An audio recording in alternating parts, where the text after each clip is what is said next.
السلام عليكم أيها الحفل الكريم ورحمة الله وبركاته.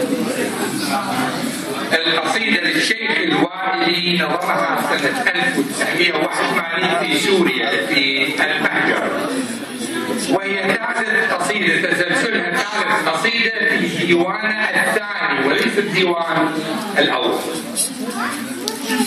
بين النبوة والإمامة معقد ينميه حيدرة وينجب أحمد، يزدان بالإرث الكريم فعزمة من حيدر ومن النبوة شؤدد، فإذا سما خلق وطابت دوحة فالمرء بينهما السري الأوحد.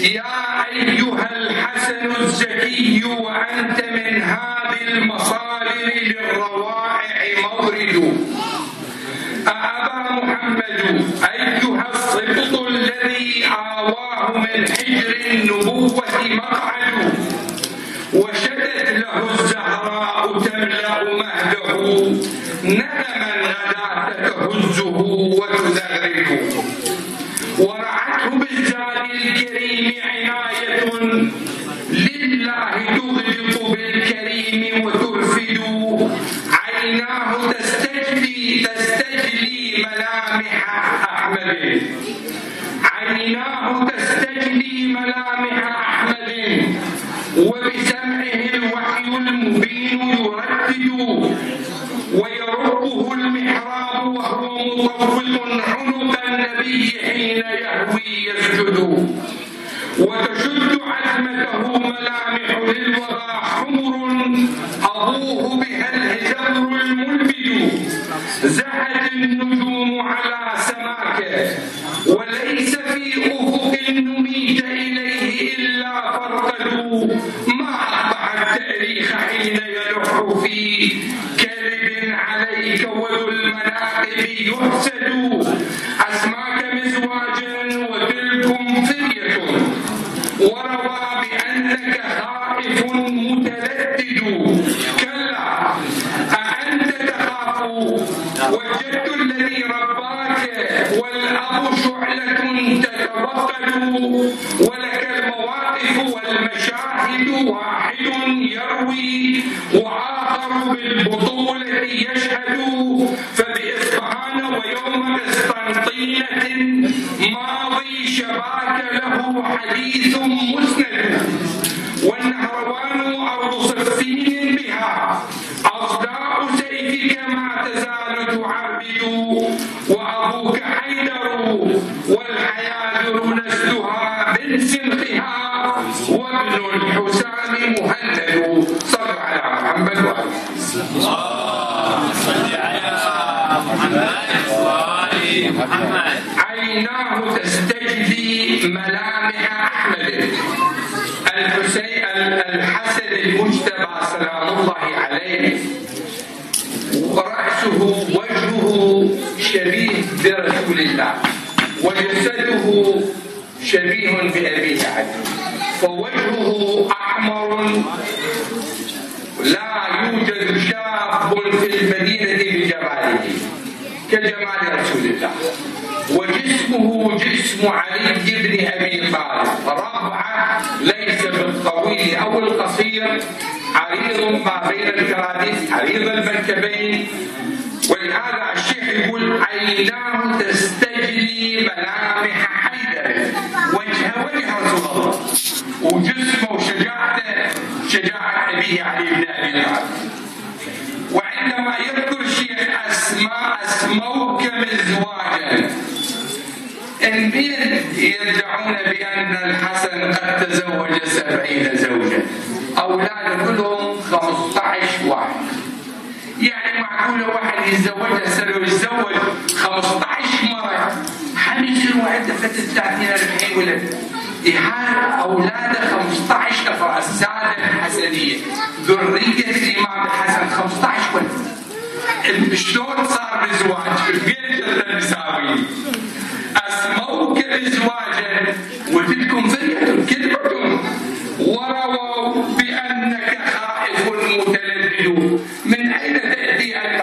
الإمام الحسن في معركة الجمل أعطى أمير المؤمنين أوصى ابنه محمد بن الحنفية، قال له روح هاي راية الناكثين، راية عائشة ورفعها ارميها وقعها، لأن العرب يعتقدون بأن الراية هي رمز القوة.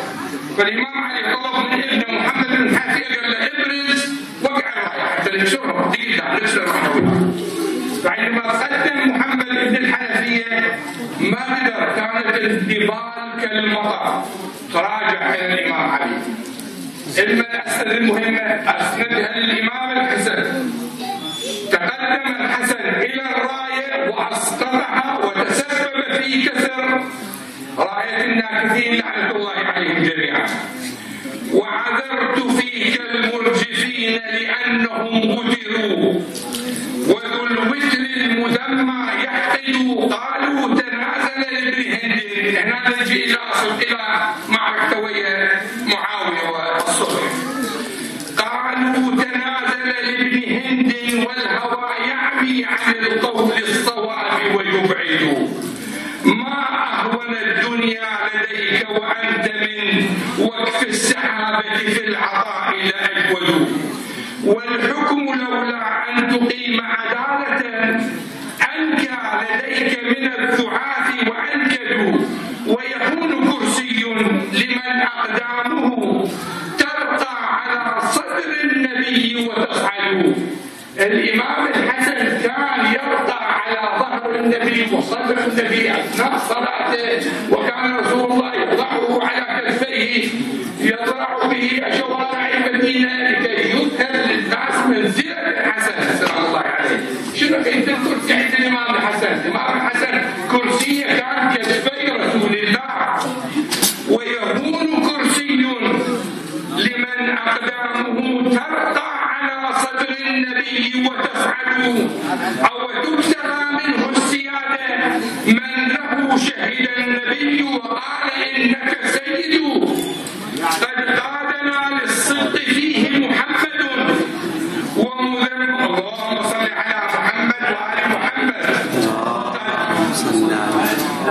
قد قادنا للصدق فيه محمد ومذمم من لم يقله محمد. يا من تمر به النجوم وطرفه نحو السماء مصوب ومصعد. تتناغم الأسحار من ترديده. إياك ربي أستعين وأعبد. يتلو الكتاب فينتشي من وعده. ويحزه وضع الوعيد فيرعد. روح بآفاق السماء محلق.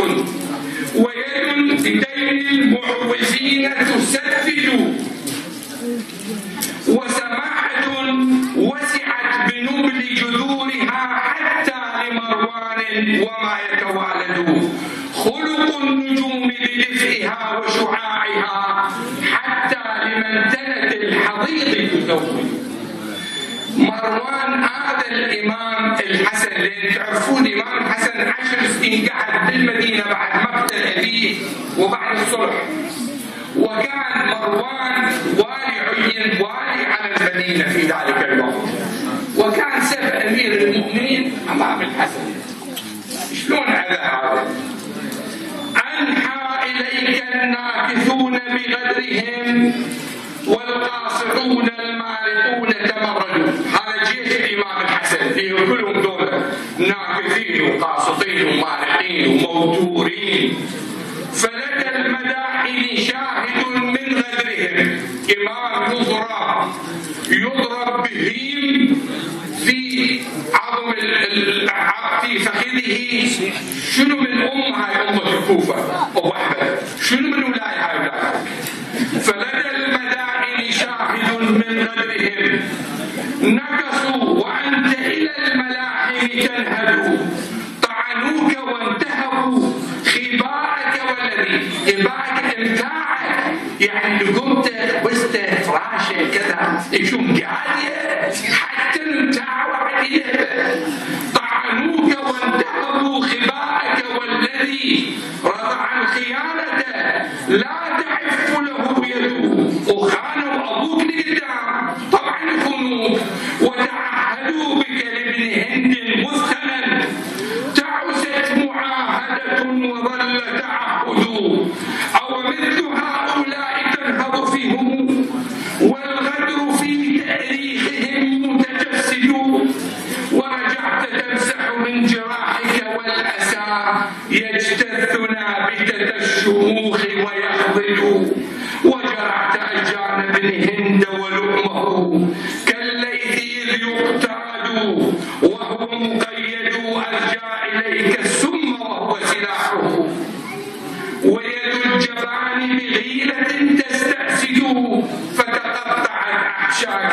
وانطفأ السنا وذوت شفاه بالكتاب تغرد واستوحش المحراب حقرا طالما ألفاه في كبد الدجى يتهجد. بقي الإمام الحسن 40 يوما على أثر سمه الذي سمته به جعدة، وجعدة أمها فروة، وفروة أخت أبو بكر بن قحافة. 40 يوم يعاني السم حتى توفي، فتقطعت أحشاكه وانطفأ السنا، انطفأ نوره، وذوت شفاه بالكتاب تغرد واستوحش المحراب حفرا طالما ألفاه في كبد الدجى يتهجد. صلوا على محمد وعلى محمد. صل على محمد. يا ترب طيبته. هنا الشيخ الوائلي يتحدث على البقيع، بقيع الغردة، القبور التي يبكى لها. يا ترب طيبته، يا أريج محمد، يا قدس عطره البقيع الغرقد، أفدي صعيدك بالجنان وكيف لا، وبنو علي في صعيدك رقدوا، حسن وزين العابدين وباقر، والصادق البحر الخضم المزبد، أولئهم عدل الكتاب ومن به نهج النبي وشرعه يتجدد، وهم ذو قرب النبي فويل من قتلوا بقتلهم النبي وألحدوا، وأبوا عليهم. من اللي أبوا عليهم؟ بني يهود أو بني سعود، وأبوا عليهم أن يشيد مرقد لهم وشيد للتواته مرقد. هذول قوتهم سوي لهم قبور كبيرة ونفة، ولأبناء الرسول ماكو شيء، وأبوا عليهم أن يشيد مرقد لهم وشيد للتواته مرقد، مهلا فما مدح الحسام بغرده، فالسيف يبني المجد وهو مجرد. هذا رأي الشيخ الوائلي. مهلا فما مدح الحسام بغرده، فالسيف يبني المجد وهو مجرد، لا بد من يوم على أجداثهم، كمثال أهل الكهف يبنى مسجد، حيتك يا روض البقيع مشاعر قبل الجباه، على ترابك تسجد، وروت ثراك عواطف جياشة، وسقت رباك مدامع لا تبرد،